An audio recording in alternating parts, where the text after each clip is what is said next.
Hello, I'm Oliver Green, and this is your Diz Daily Fix for Wednesday, August 31st, 2016. Starting off with something from the East Coast, Mickey's Not So Scary Halloween Party will be starting later this week on September 2nd. Disney has updated their costume guidelines this year as an added security measure, and they include such rules as guests aged 13 and under can wear costumes and some masks as long as the masks don't cover the entire face and eyes are visible. Guests 14 years and older cannot wear masks, but some headwear is acceptable, such as wigs, as long as it doesn't cover the entire face. The costumes cannot be violent or offensive, obviously, and of course, prop weapons are not acceptable unless it's some sort of lightsaber, which isn't a shock. If you're attending Mickey's Not So Scary Halloween Party this year and you're planning on going in costume or taking a child in costume, you should read through the full list of guidelines as they are pretty extensive. Remember, you can get turned away if your costume doesn't meet Disney standards.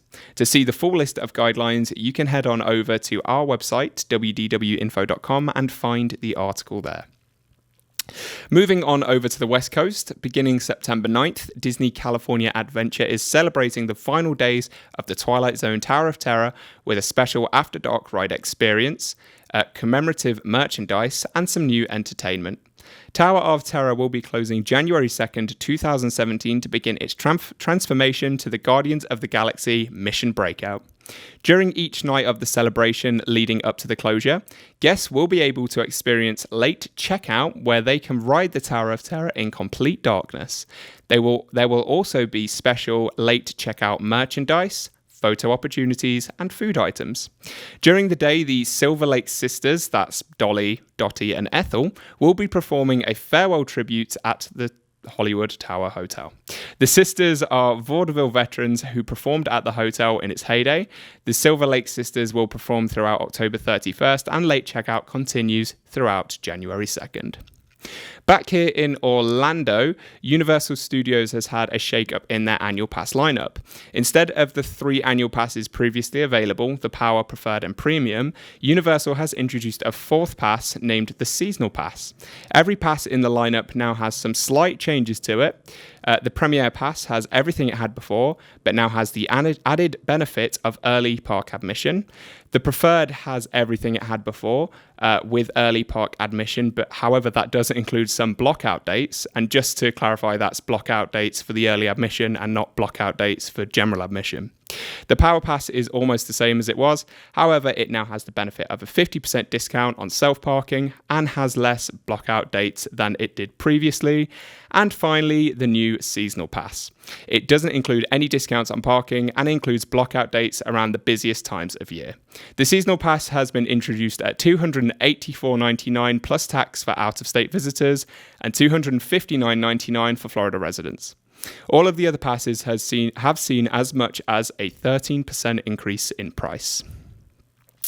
Our featured article today is titled Disney Rumor Roundup, August 2016. Ryan Teets lists some of the new and juicy rumors floating around the Disney universe, including Guardians of the Galaxy taking over the universe of Energy Pavilion, and that the Great Movie Ride will close in 2017 to make way for a brand new attraction. Trending on the boards today is an interesting titled thread started by poster Squirk, who is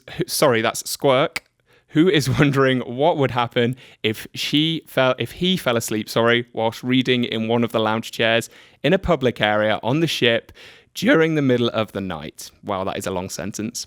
Would cast members leave him sleeping there, or would they wake him up and send him to his cabin? Some posters are reporting that they've seen cast members wake up guests just to be sure that they're okay, but they haven't seen them shooed back to their cabins. Have you experienced this? Look for the thread called Sleeping Around the Ship, just curious, over on the Disney Cruise Line forum. I'm just going to say that I'm guessing that they'd probably just leave you there. If they started to shoo people back to their cabins, it becomes more of a floating nursing home and less of a vacation. Now on to the weather. Here in Orlando tomorrow, it's going to thunder with highs of 85 and lows of 77. Disneyland will see sun as it always does, with a high of 88 and a low of 65. For more information on everything I've spoken about today, visit the Daily Fix homepage at wdwinfo.com/dailyfix. I'm Oliver Green, and I hope you have a great day.